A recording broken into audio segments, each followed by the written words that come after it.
Hello, everyone, and welcome back to the TF1 show. So today we are talking about the Hungarian Grand Prix weekend. So I guess getting a bit of an overview of both qualifying and the race and everything that happened. And today I'm so excited to welcome our very own YouTube star, the Charles Leclerc breakout YouTube fanboy, BMPHF1. Thank you so much for joining me on this race review. Thank you very much for having me, Tinus. It's a pleasure to be here. Oh, no, absolutely. And I guess as we do on these race recaps, let's, without any further ado, let's jump into the race itself. Now, I think it was a race that showed a lot of promise. I think when we all saw the rain before it started, we thought it could be one of those really, really legendary changeable conditions races where you never really know what's going to happen. And it sort of had that build up, and the race start was quite exciting. And then the rain just never came, as it happens so often for some reason.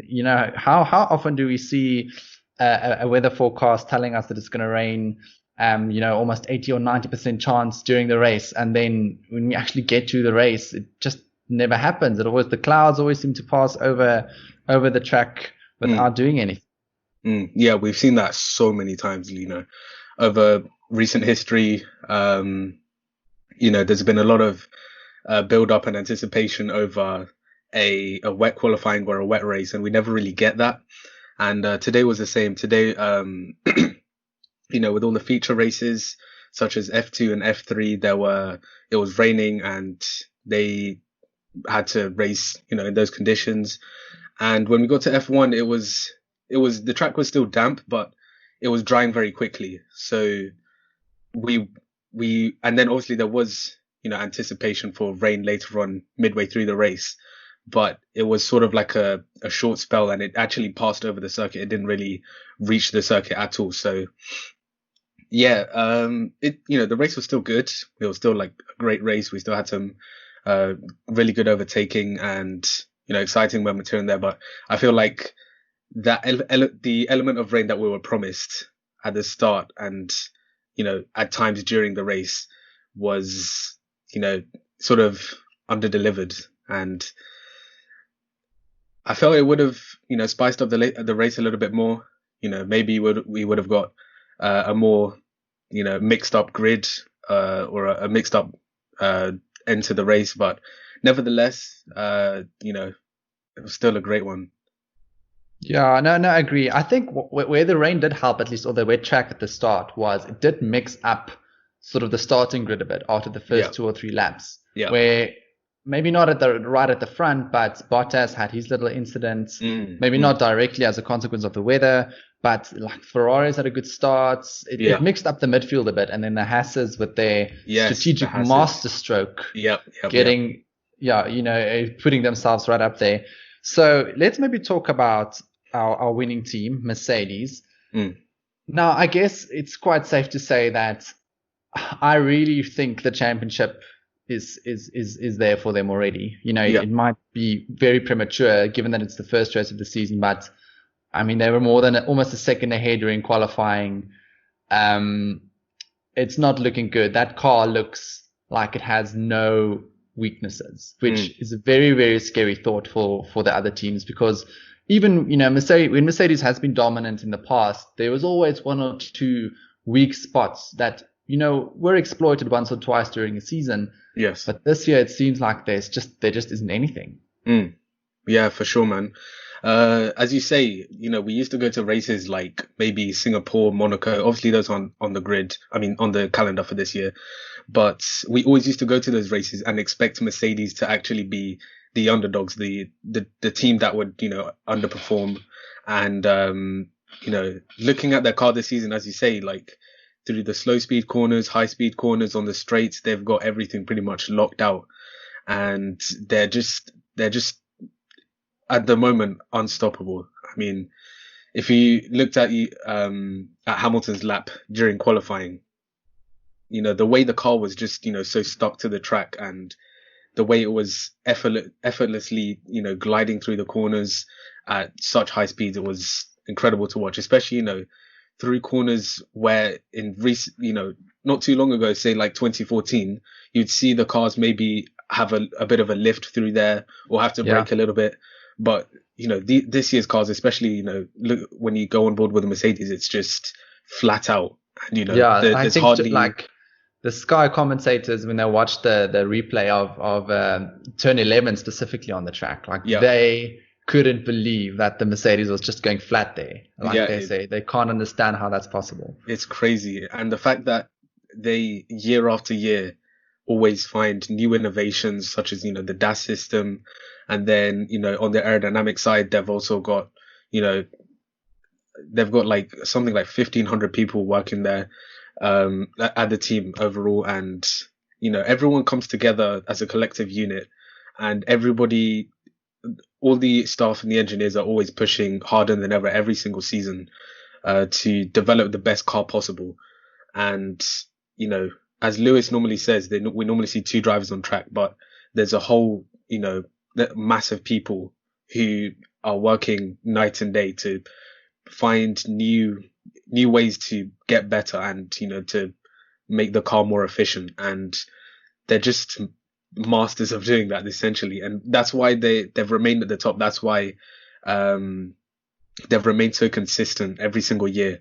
And for, other teams, it's almost, disheartening because, I'm sure they put in a lot of work too. It's not like, they sit around during the winter break or anything and, do nothing.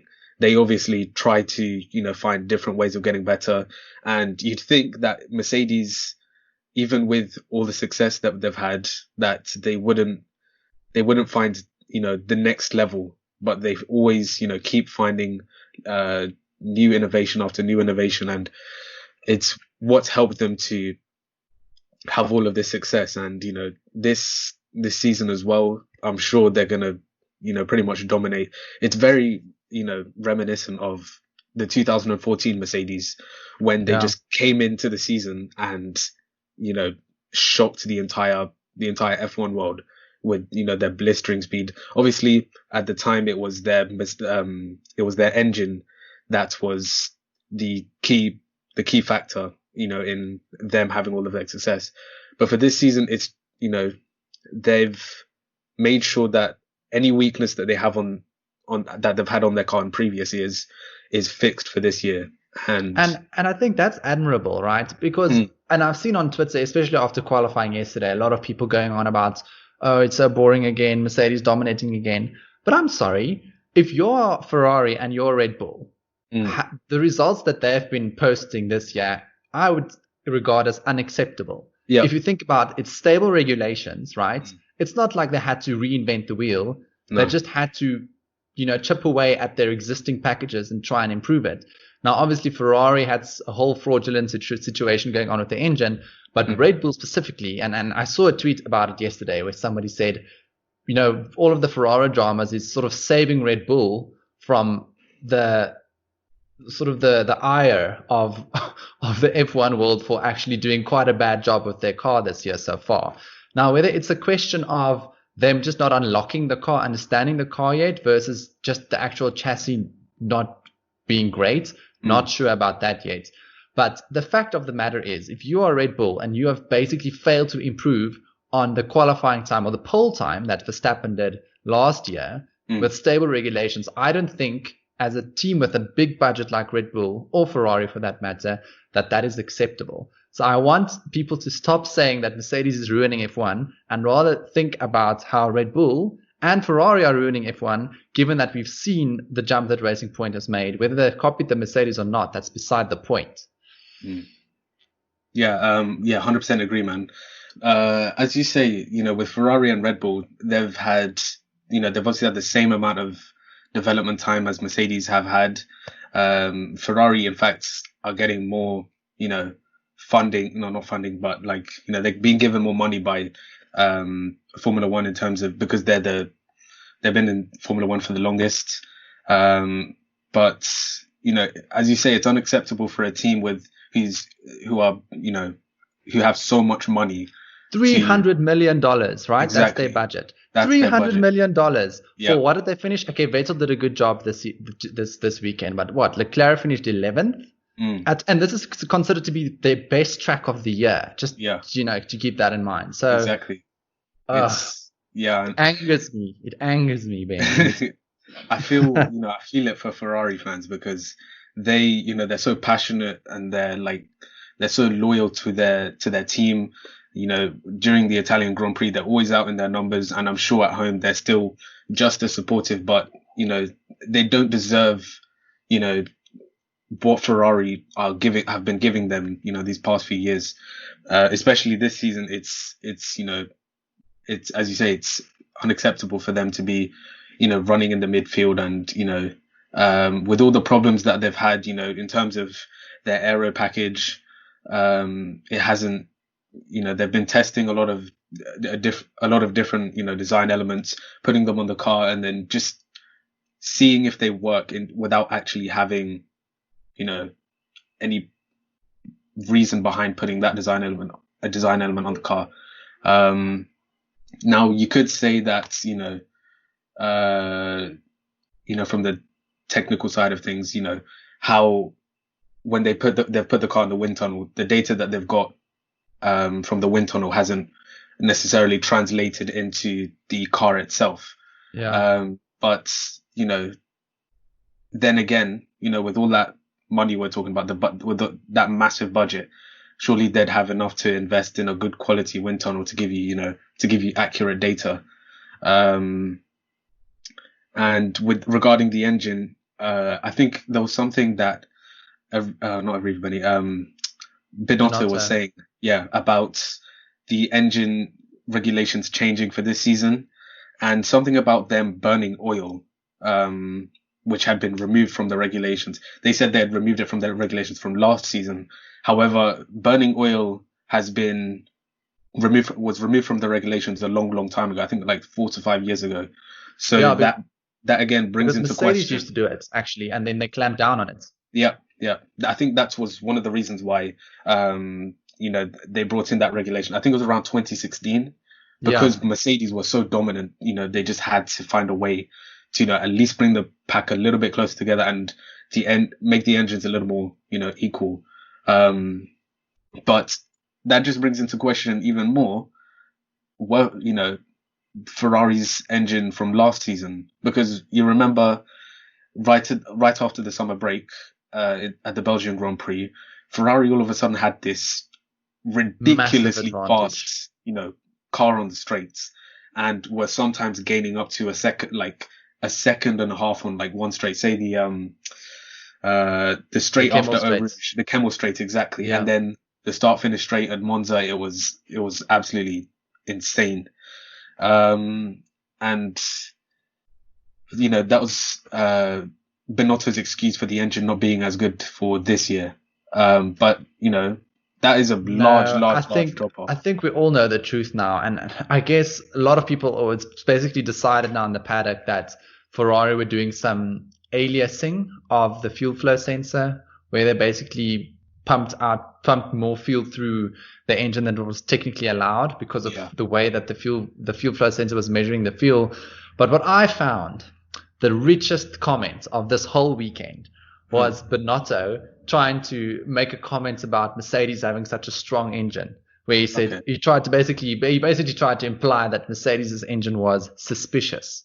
And I was just thinking, like, bruh, if you want to make comments like that, firstly prove it.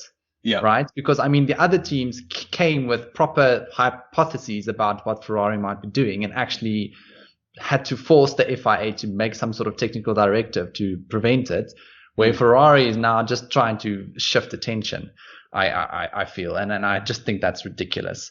But anyways, before we move on to, and we'll speak about Red Bull and Ferrari in a bit more detail later, I just want to touch on the Mercedes drivers quickly, because I felt this Hungarian Grand Prix shedded a bit of a light on, Hamilton and Bottas and their relative strengths and weaknesses, I felt.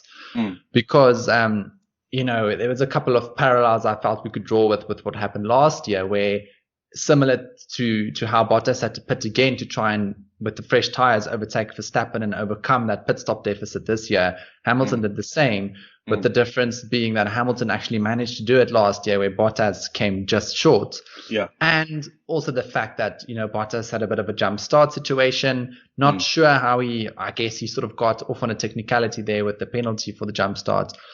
But I felt, and it might be a bit subtle, but I felt that this race was one of Hamilton's best in terms of showing how on top he is of Bottas. Just like how he managed his race, how he managed his tires. I mean, he's made his tires last so much longer than his teammates. Yeah. He was literally doing similar lap times on his used mediums compared to Bottas that just pitted for brand new hard tires to chase down Verstappen. Yeah. And Hamilton was matching that pace still.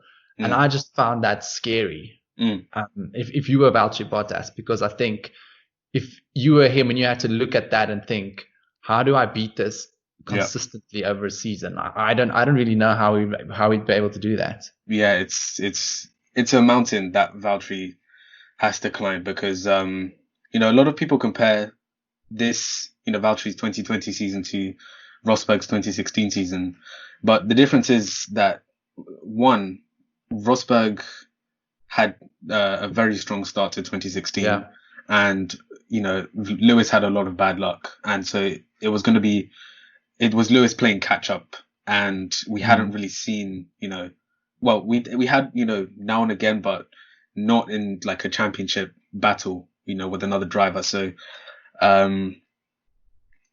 Lewis, nearly came back to win that championship, but as we know, it took a lot of luck, a lot of luck for Rosberg, but also Rosberg did everything that he needed to do and more. He dedicated his entire, life to, solely on beating Lewis Hamilton. And so since then, Hamilton has just completely, raised his level year after year after year. In 2017, going up against Sebastian, Ferrari had the faster car, and, certain races where Lewis shouldn't have won races, he did win those ones. And it's like, for example, Singapore, races like in Japan, and then obviously next season in 2018, Ferrari again come with a really strong package, but Lewis manages to overcome that. And, all of these experiences, have only benefited Lewis, tremendously. And at this point in his career, I think he's had such he's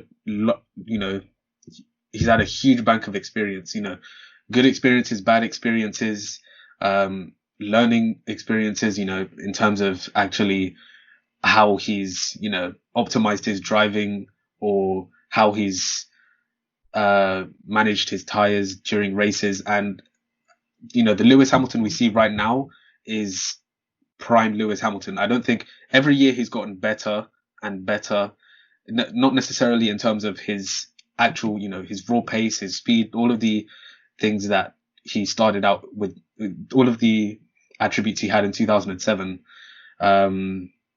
He is now a driver, that has a higher driver IQ. He knows how to deal with, the younger drivers really well. For example, when he's when he's going wheel to wheel with some of the rookies from last season, he knows how to make he does a good cost benefit analysis, and he's very good at it sort of in the moment, where I think he really can measure up, what's the risk that he's going to take here. Yeah. What is worth the risk? Is it worth the risk? Yes, no. If it's not worth the risk, he would back off and rather bank the points if need be. Yeah. If it is worth the risk, he would actually go and make the move, and more often than not actually pull it off quite cleanly. Yeah. So no, I agree with you on that. And what made me worry slightly for Bottas is I think his strength is definitely, on a Saturday. I think he's a very good qualifier. I think very, very good qualifier. We see how close him and Hamilton are during the whole weekend, like during practice and qualifying. But, when Hamilton beat him yesterday over one lap by a bit more than a tenth, and Bottas basically said that last lap he doesn't think he could have gone faster. Yeah. That made me worry, because I think if you're a driver and you have that realization, it can be very demoralizing. Yeah.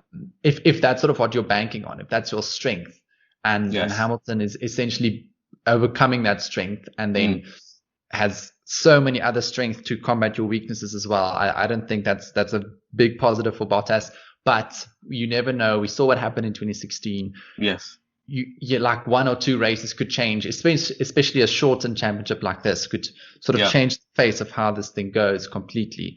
So I guess we're going to have to wait and see.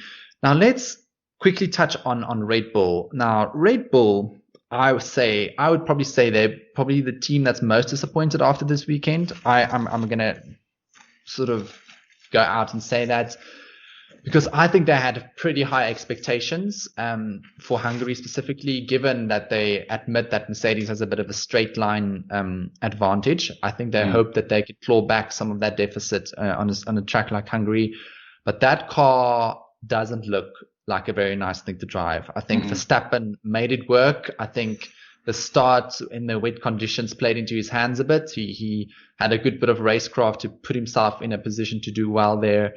But I think, the qualifying day was a pretty bad one. And I don't know your thoughts on that. Yeah, 100%, man. Like, if we were going, I can't remember which award it was for, like, biggest, what was it? Biggest letdown or something? The Pastor Maldonado Award. The Pastor Maldonado Award, exactly. Yes. Yes. That would go to, if we're talking about a team, Red Bull, because this was essentially meant to be one of their stronger races in relative to Austria and Styria. And, the data that they logged from the low speed corners in Austria they were very similar to Mercedes, if not, a little bit better. So that was a huge positive for them coming into this weekend, because the track is suited to high downforce and it has a lot of low speed corners and so on. But, as soon as the weekend started, they were nowhere. Even I was surprised after FP1 when, I can't remember exactly where they were, but they weren't in the top 3 or anything. And then, there were a lot of, complaints from both drivers saying that the balance of the car was just terrible. And then during qualifying, when, I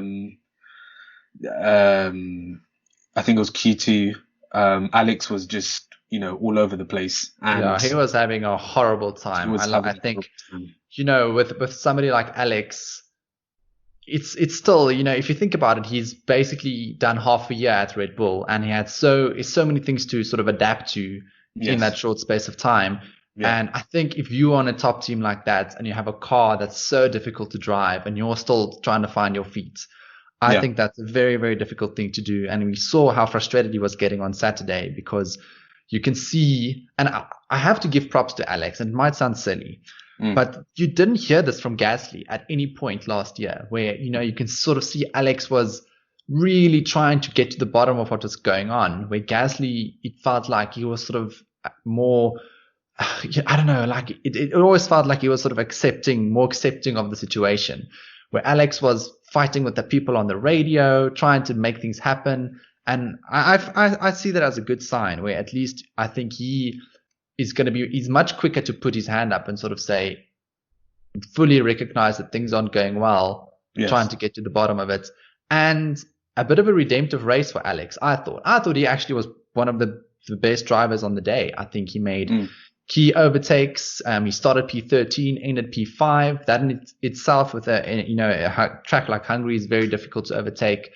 I think that's a really good job by Alex. And his race pace was on par with Max, especially at the end of the race when he had a bit of clean air. So I'm actually pretty pleased for Alex after the weekend, and especially after how Saturday went. Yeah, definitely. It was weird. It was a weird one with Red Bull, because they, suddenly showed a turn of pace during the race today. I don't know whether it was because the track was green or whether it was because of, certain things that happened during the race that maybe helped their car out or suited their car. Maybe it was the air temperature or whatever, track temperature. But yeah, with regards to Alex, as you say, he definitely redeemed himself today. And if not was, he was one of the best drivers, the driver of the days today, because it's really tough being put in such a, high profile team, and to be able to perform at a high level, especially going up against a driver like Max Verstappen, who's tipped to be a future multiple time world champion, and pretty much all the backing is going to him, and you're sort of left with the leftovers, if that makes sense. It's not like you're going to get priority in many situations. For a point there, when Max, broke his car at the lap out of the pits, I was for a split second, I was thinking maybe they're just gonna tell Alex to not start. They're just gonna give Max Alex's car. Yeah, I was literally like, oh, would they do that? Would they actually just give Max Alex's car and tell Alex, sorry, Alex, better luck next time? I'm not sure about that one, but like in terms of, let's say if it was an upgrade that they would bring it to a certain circuit and they only had one part, they would obviously give it to Max because he's their number one driver. And so, and there's nothing wrong with that. Max has obviously proved himself and he's established himself within the team. And, Albon is still adapting to the car and learning about being within essentially a championship winning team, because, Red Bull from 2010 to 2013 were the best team on the grid. And so, for him, it's all a learning curve, but he still has to put in the results. And I think today he really, sent a message to Red Bull, saying that I'm still here. I'm still delivering solid results. And he proved that, under pressure, he can, deliver what Red Bull expect of him, because it was only yesterday that Christian Horner, or I can't remember who it was, not speaking ill of him, but, they would essentially just weren't happy with him. He wasn't happy with them. They weren't happy with him. And, he really had to go out there today and, prove to them that he deserves that Red Bull seat over, potentially someone like Sebastian Vettel, who's still, looking for a drive for 2021. And he needs to, keep pumping in those results to let Red Bull know that, he's a strong challenger to Max, and, will help him in a situation where he needs, backing if he's, say, fighting the Mercedes. And yeah, essentially, I don't want to call him a wingman because it's too early really to say that about him, because I feel like he really does have a lot of potential. I feel like he could, given the right circumstances and on his day, he could be as good as Verstappen. Yeah, I think he needs to get qualifying working for him still. I think that car seems like a bit of a handful. Even last year already, I think it was a bit of a handful. So I think if he can get qualifying fixed, because he makes the overtakes. Yeah. Like today he made some very good overtakes. The Vettel, Leclerc, he made the moves happen. Yeah.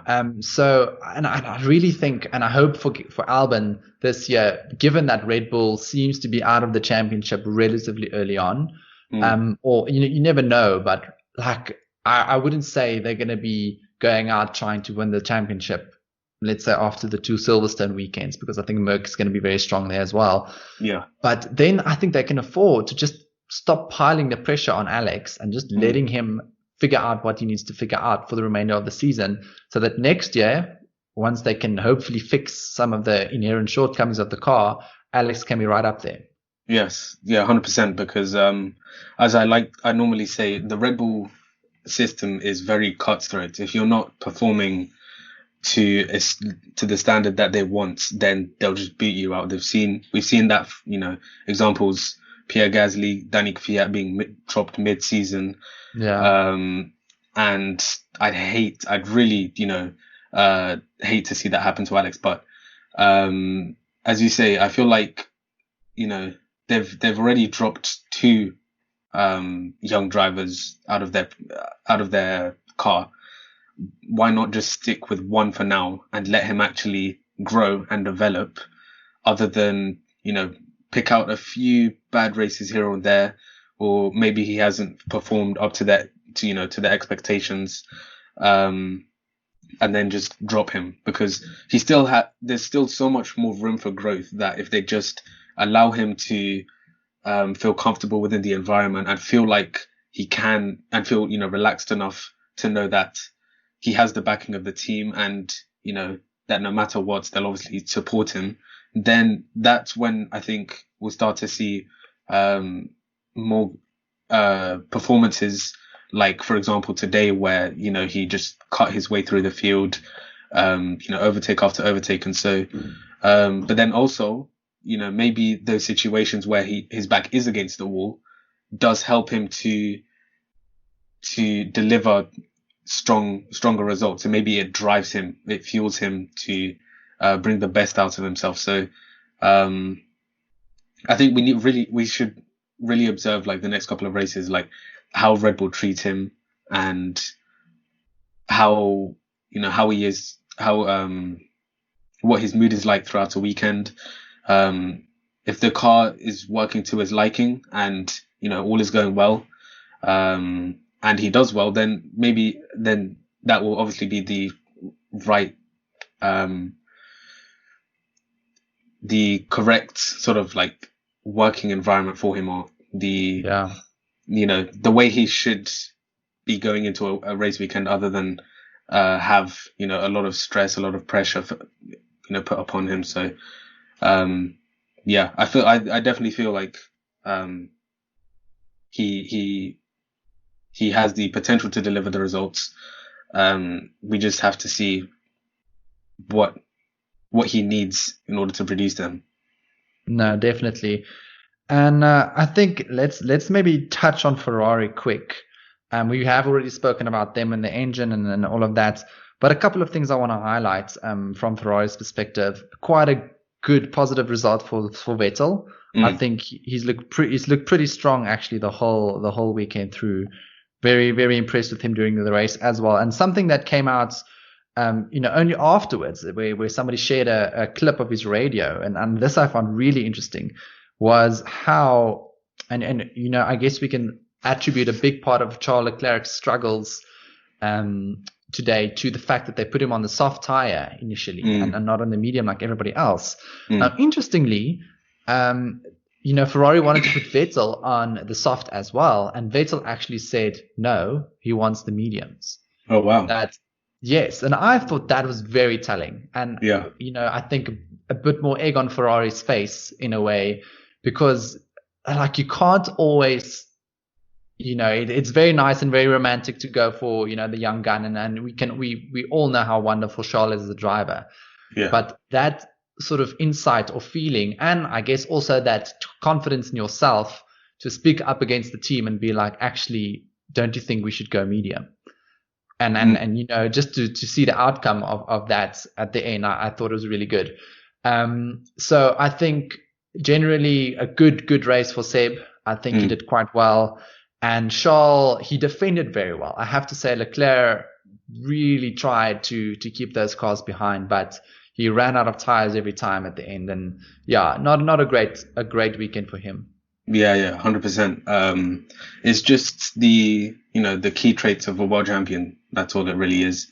Sebastian, he's been in those situations before, and he knows exactly what he needs, or exactly what he needs in order to get the best result possible. And today was, another example of that, where he made a decision, he made a call, and it proved to be the right one. And we see that, it's a common trait among the world champions, obviously Lewis. And then if you look back to, guys like Senna, Schumacher, Fangio, Jim Clark, all the great ones, they all have a high driver IQ in order to know, or racecraft, in order to know what exactly do I need to win this race, or not even just win the race, but in order to deliver the best result possible. And so today that call by Seb proved to be the right one. Now, of course, you're not going to get that at every single race because obviously drivers do make mistakes, and the teams generally do have, more data information and more information exactly available to them to make certain strategy calls or decisions. But today Ferrari, made the wrong decision for Charles, and Seb made the right decision for himself. And as you say, very telling because it sounds like he really is in control of what he's doing and of his car, essentially. Yeah, no, definitely. So yeah, I guess that's everything we can say about Ferrari, to be honest. Not much else to mention, except maybe before and this can be our little segue into my next the next teams you want to discuss. I found Charles versus Carlos really interesting to watch. I thought it was really good racing from both of them. I think they both showed that they're really good wheel-to-wheel racers, sort of, keeping it respectful, but still very sort of on the limits, hard racing. I really enjoyed it. So I really hope, and we will see a lot of that next year when their teammates, and hopefully for the remainder of this year, given that their cars seem to be sort of similar pace. Yeah. So let's talk about McLaren, Racing Point, and Renault as a unit, given that they are our favorite little Class A midfield teams. Now, Racing Point, I think, again, a positive result for them. However, I think they would have hoped for a podium. I think given that they started third, fourth, Stroll did very well this weekend. I have to say, I've never been a big fan of Stroll. Yes. He's never really given me a reason to think that he's there other than his dad owns the team. But I think this weekend he really did well. He did well versus Perez, and we know Perez is a good driver. He managed his race relatively well. So positive signs for Lance Stroll after, a couple of years. Yeah, definitely. Today and yesterday, Stroll really, proved to everyone that he deserves his seat. And, all the comments about him being, just a rich kid whose dad bought his seat. Of course, his dad, essentially did buy the seat. Not bought the seat. I hate to use that word, but like he, I would agree usually. But here, quite literally, he bought the team. Yes. And got him a seat. I think this is the most literal interpretation you can have of buying a seat. Yeah, it's a word I don't like using, but I think it has to be used in his case because he did buy the team, and as a result, his son got to race. But I've seen, and a lot of people have mentioned this, on Twitter and everything, that in order to, you don't just get into F1 because your dad, just has money and can just pay for a seat. In that case, you'd see the richest people in the world, like I don't know, Bill Gates' son. He has money, so he can put his driver. He can put his son in a Formula One car, but he can't because they can't drive a Formula One car. Like you have to have the initial skill set in order to be eligible to actually drive, and Lance has proved in, lower formulas that he does have the speed and he does have the talent to actually be a decent driver. And today and yesterday, as I said, a great qualifying yesterday, in the wets, he's become, a consistently good in wet qualifying sessions. For example, his performance in Monza 2017, where he qualified on the front row, and yesterday where he, qualified on the second row, and today he just managed the race really well. He held his position for a number of laps, well, not held his position, but made up positions after the Haas cars came into the pits, and at the start of the race, and he just managed the race really well. And it was, I tip my hat to him because he really did, he put a show on display. 100%. And I guess, that's Racing Point. Perez brought home some good points. Good, if not spectacular drive and performance from Sergio. And McLaren, I think second week in a row where Sainz had a bit of pit stop trouble. I think he sort of got stuck during that frantic period where everybody wanted to come in for tires, and he couldn't, like similar to what happened to Vettel actually, where they weren't able to release him because so many cars were coming down the pit lane, and Norris messed up his start, and that basically banished him to the lower end of the grid, and he couldn't really recover from there, given how close the midfield is. I think what I really find encouraging, and before we talk about Renault, and we can maybe use that to move on into Renault, is that really seems to be like a tenth or two between Renault, Ferrari, McLaren, AlphaTauri sometimes even, and even like Racing Points. Because Ricciardo and Sainz were running line astern for I don't know how many laps, and they were like literally posting identical lap times, lap after lap after lap. And the same with Norris and Ocon. Norris got Ocon at the end, I think, because he had newer tires. But it was like really, really close. And I find that really encouraging. So obviously Hungary is a bit of a track where overtaking is hard. But when you get to Silverstone, I think seeing all of those drivers, if you can see, think about Vettel, Leclerc, Sainz, Norris, Ricciardo, Ocon, all of them sort of going head to head and trying to manage their races, I think it's going to be potentially brilliant. Definitely. So, especially, from looking at last year's race, when the Ferrari and the Red Bull were very similarly matched, we saw a lot of, battles between mainly Vettel, Verstappen and Leclerc. And, with the huge number of midfield drivers, I think does it make up, how many drivers are there? Probably 6 or 8 drivers. That's almost half the grid who are within maybe a tenth or two of each other, which is absolutely ridiculous. It's gonna, be hectic, especially in qualifying. The same happened during qualifying yesterday. All the drivers from, I think, obviously the two Mercedes into the Racing Points, and then from P5 to if you're looking at the Q2 times, so maybe P13, P14, they're literally all separated by about 3-4 tenths, as you say. So it's going to be really, really, really exciting to see them battle it out during at Silverstone, where overtaking opportunities come a lot more often than at the Hungaroring. And as for Sainz and as for McLaren and Renault, again, they're going back and forth with each other. Norris and Ocon, they had, every single lap they were always, maybe within hundreds of each other, or maybe a tenth within each other. And that just went on, lap after lap. And the thing is, it would be great if we could see this at the front of the grid as well.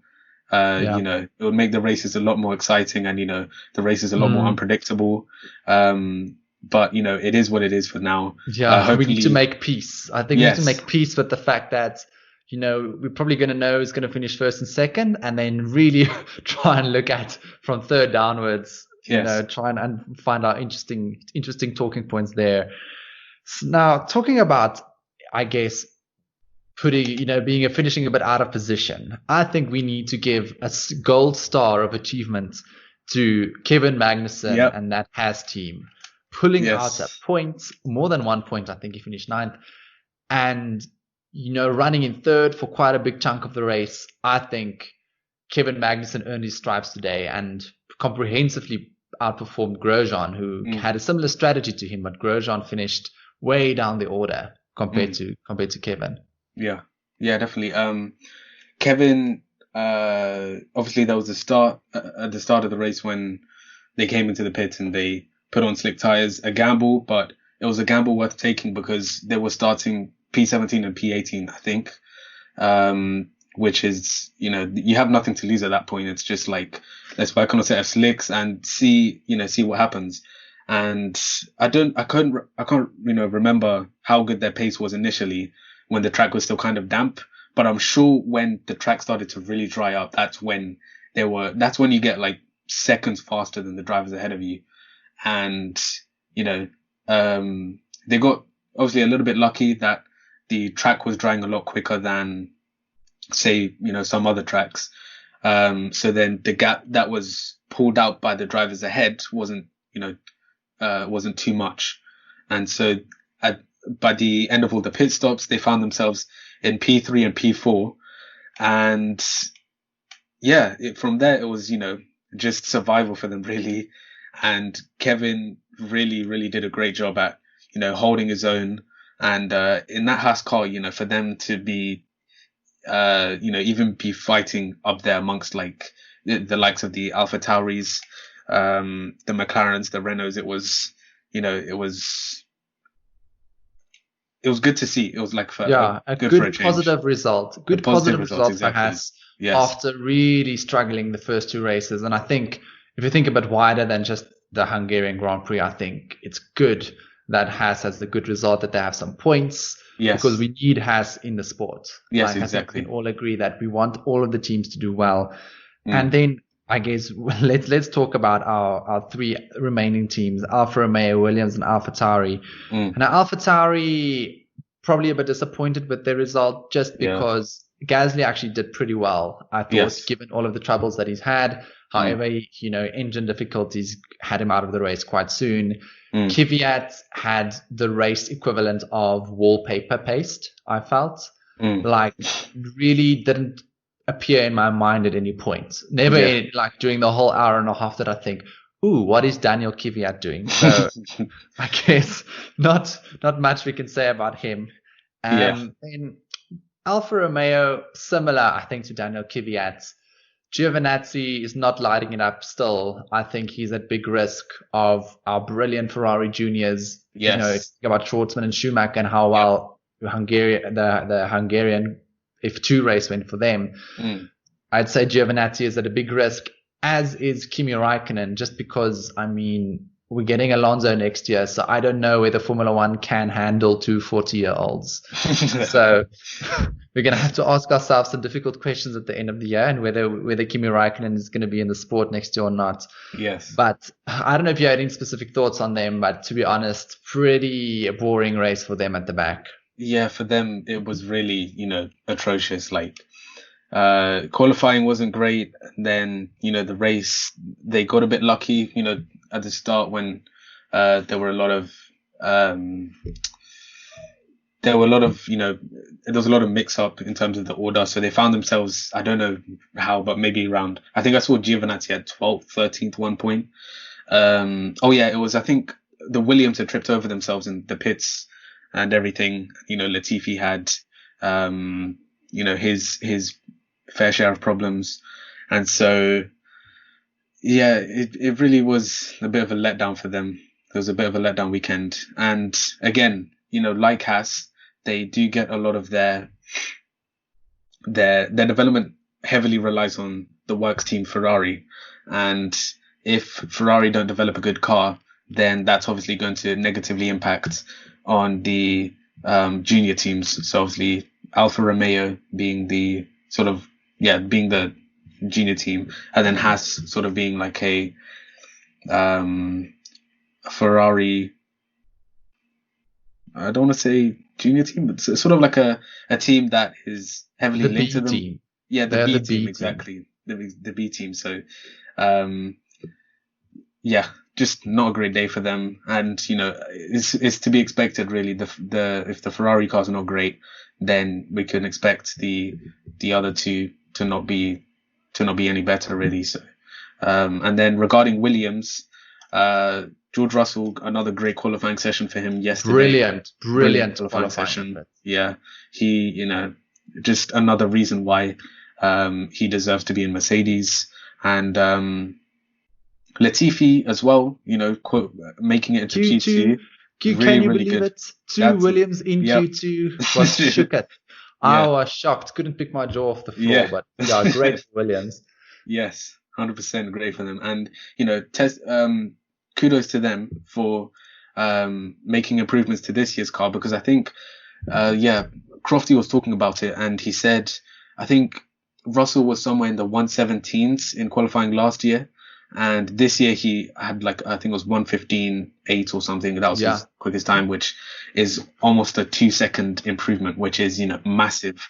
Which Really just goes positive. to show, really, really positive for them. And, I hope to see more of the same, in the future.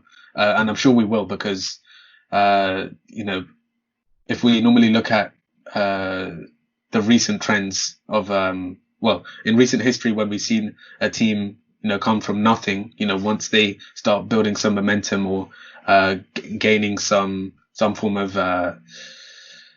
start to see improvements, then, from there it snowballs, and they, get better and better and better. And eventually I think we'll see Williams, solidly in the midfield, relatively soon. It's just a matter of time. Really, really hope so. Yeah. I would like Russell to have a good race. Yeah. He hasn't had like a really great race yet, but it sounds like the race pace of the Williams is still a bit fishy. Like they haven't really figured out the high fuel stuff yet. But hopefully, in time this year they can start figuring it out, because I'd love to see Russell, battling with the Alphas and the Hasses, like on a more consistent basis. Yes. Yeah, definitely, because he deserves to be in a good car. It's only that there aren't any seats available, and if there was, they'd obviously promote him. But it's just that there are no cars available. No teams available. But as you say, it would be great to see him have some experience. Having good race, even if it's at the back, it's still experience. Of going wheel to wheel with some of to have an inter-team battle, say with Haas or Alfa Romeo. It would just be great for him to see.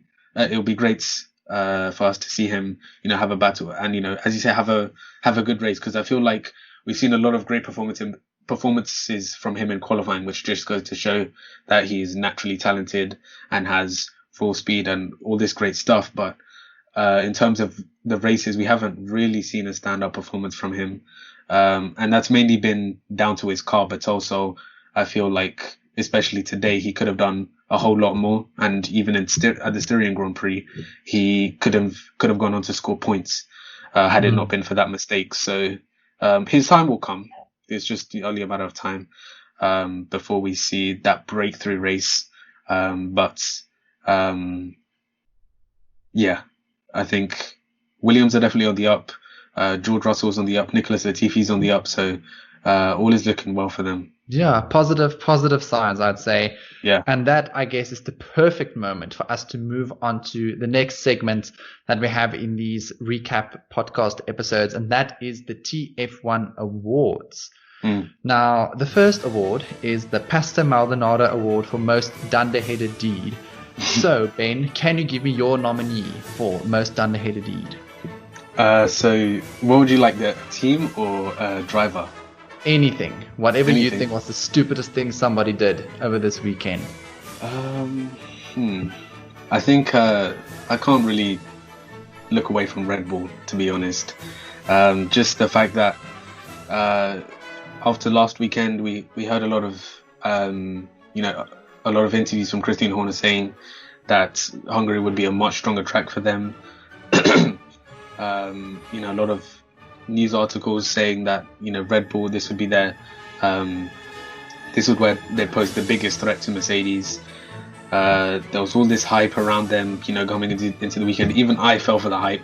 I will put my hand up and say I thought there would be a real threat to Mercedes this weekend, but it turned out they pretty much let everybody down. And had it not been, for some spectacular driving from Max Verstappen, kudos to him for actually carrying that Red Bull to second place, because it really shouldn't have been up there, considering all the problems they faced throughout the weekend in terms of the balance issues, the the problems with the engine and so on and so forth. So for me, they are the biggest letdown for me, or the biggest what did you call it?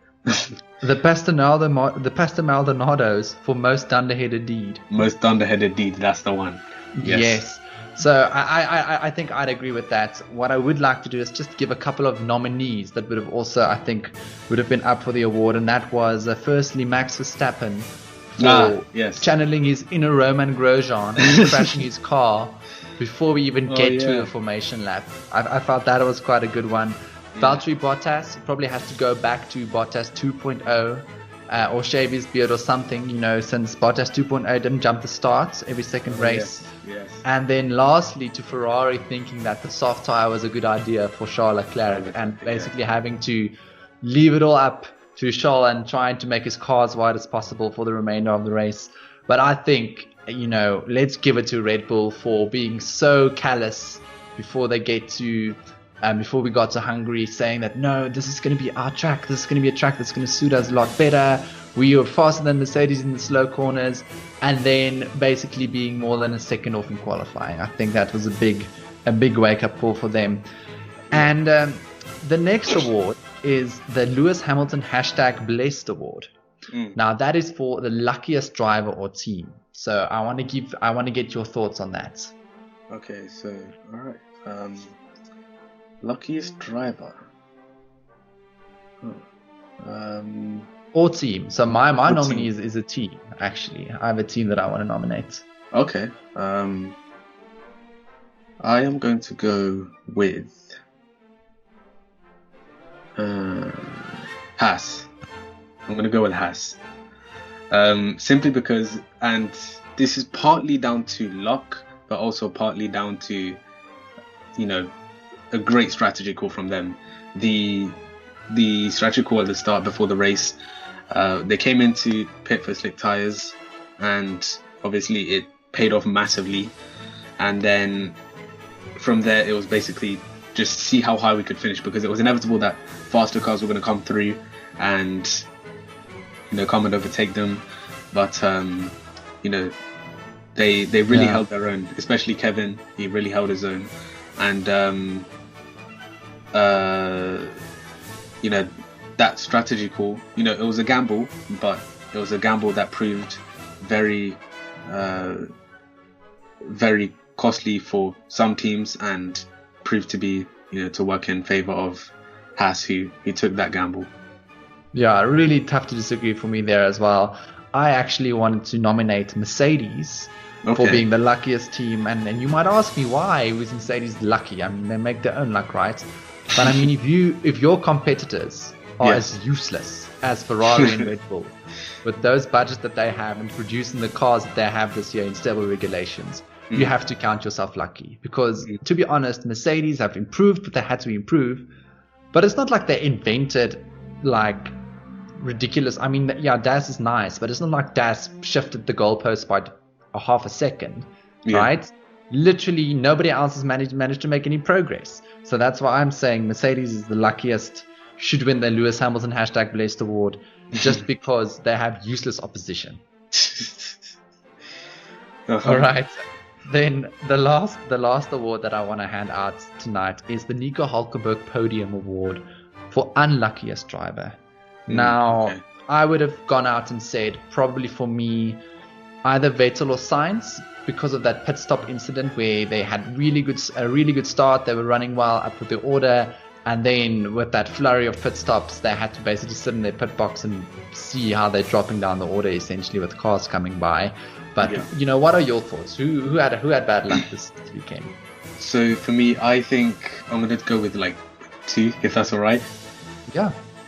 So my first one would be Danny Kvyat, who initially, before the race had even started, during the formation lap, he asked the team, "Can I come in for slicks? Can I, because the track is dry enough?" Yes. He asked them. He asked AlphaTauri, let me know. Can I come in for slicks? Because this was, coming towards the pit lane, and he was really pushing his team, like, come on, like the track is dry enough. I want to put on slicks because we can gain an advantage. And he said, no, stay out, Will. We don't think the track is ready, so on and so on. And, then it proved to work out so well for the Haas drivers. And for Danny, if you were in his position where you knew the track was dry enough, yet your team was telling you no, but you knew in your head that it was the right decision to make, and then it obviously proves to have been the right decision. Then it must have been really, really gutting for him, and that's why he's one of my unluckiest drivers. The second one I wanted to say was Valtteri Bottas, for his start, his yeah, the race start, because apparently he said after the race, in the post race interviews with Martin Brundle, he said that he saw a little flash or something. There was a light on his dashboard, on his steering wheel, and he reacted to that instead of the actual lights that were on the grid, and that's what triggered him to actually release the clutch, and obviously the car went into anti-stall, and then he had to from there it was pretty much a sitting duck, and so that's essentially, I feel like he would have comfortably finished P2 had it not been for that start, but just unlucky. No, I agree there. And actually, I think Kvyat should take this one, because I actually forgot about how Kvyat, I remember now him saying, should we should we put on slicks?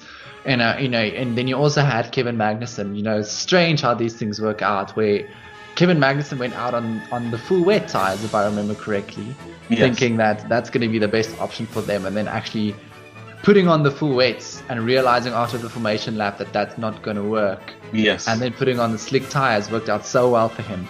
So it's interesting how that goes. And I guess now that we have our 3 winners of our TF1 awards, we can congratulate them. Ben, as I say every week on this podcast, winning one of these awards is probably the pinnacle of these drivers' achievements. Yep, 100%. A world championship pales next to something like, with the gravitas and the pomp and circumstance of a TF1 award.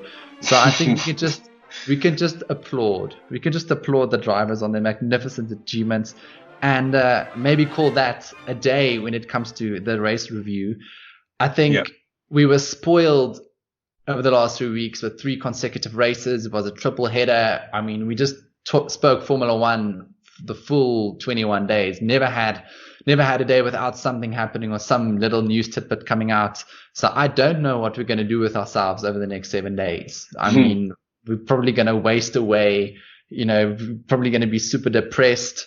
But at the end of the day, there are still going to be questions that we're going to want the answers to, right? We want to know what's going to happen with the Racing Points, Renault sort of clarification that they have about their brake ducts. We want to know if Red Bull is going to be able to fix their car in time before Silverstone. I want to know if Nicholas Latifi finally finished the Hungarian Grand Prix, given that he was 50 laps down.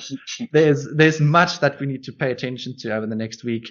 Yes. And Ben, I just want to thank you so much for taking the time to come on this episode, on this podcast. Really, really appreciate it. That's my pleasure, man. Thank you. Yeah, I want to give a shout out, and I want everybody that listens to please go and find him on Twitter. I think his handle on Twitter is @BMPHF1, so you can go find him there. And then I'll also link his YouTube channel in the description of this podcast. So you can, please do add a subscription to his YouTube channel when you do click on the link. He has some really, really cool content, especially about sort of the younger drivers and their rise into the sport and of F1. So please go check him out. And then lastly, you guys can go follow me on Twitter as well. I'm on Twitter and Instagram. I'm at TF1 Show on Twitter and at the TF1 Show on Instagram. Please also leave a nice little comment or rating if you want. And if you really, really like me and you really, really like Ben, please subscribe to this podcast as well, because I'm pretty sure I'm going to invite him on very soon. Thank you, man. Thank you for having me. No, it's an absolute pleasure. And thank you guys for listening, and I'll see you guys next week. Cheers.